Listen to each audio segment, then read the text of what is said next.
இந்த கட்சியை பொறுத்தவரை அண்ணாமலை தொடர்ச்சியாகலாம் இருக்க மாட்டான். ஒரு தலைவருக்கு பின்பு ஒரு தலைவர், எல்லா தலைவரும் இணைந்து இந்த வேலையை செய்வதுதான் அந்த கட்சியினுடைய அடிப்படை பண்பு. ஆனா அண்ணாமலை இங்கேயே தான் இருப்பான். எப்ப வரைக்கும் இருப்பானா, அறிவாலயத்தில் இருக்கக்கூடிய ஒரு செங்கலையும் உருவி எடுக்கும் வரை இங்க இருப்பான். உருவி எடுக்கும் வரை. இந்த ஊழல் பெருச்சாளிகள் 35 அமைச்சர்கள் ஊழல் பெருச்சாளிகள் 2026 சிறைக்கு செல்வதை பார்ப்பதற்கு இந்த அண்ணாமலை இருப்பான். அதுவரை நிச்சயமா இருப்பான். அதுல உங்களுக்கு எந்த சந்தேகம் வேண்டாம். ஆனா முதலமைச்சர் என்ன 23ஆம் புலிகேசியை போட 2 பேர்த்த கூட வச்சிருக்கிறார்.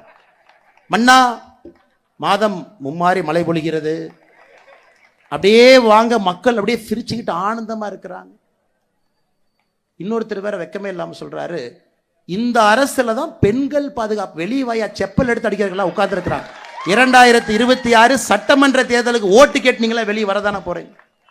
இதுல முதலமைச்சர் இருட்டு கடைக்கு போறார். திருநெல்வேலிக்கு இருட்டு கடைக்கு. அல்வா எப்படி இருக்கு? நல்லா இருக்கு.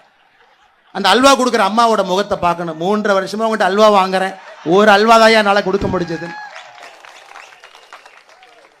பயிர்க்கடன் அல்வா, கல்வி கடன் அல்வா, பெண்களுக்கு 1000 ரூபாய் கொடுப்போம் அல்வா, ஓய்வூதியம் உயர்வு அல்வா, தற்கால பணியில் இருந்தீங்கன்னா நிரந்தர பணி அல்வா, செவிலியருக்கு அல்வா, மொத்தமாக அல்வா கடை நடத்தி கொண்டிருக்கக்கூடிய முதலமைச்சர் அவர்கள்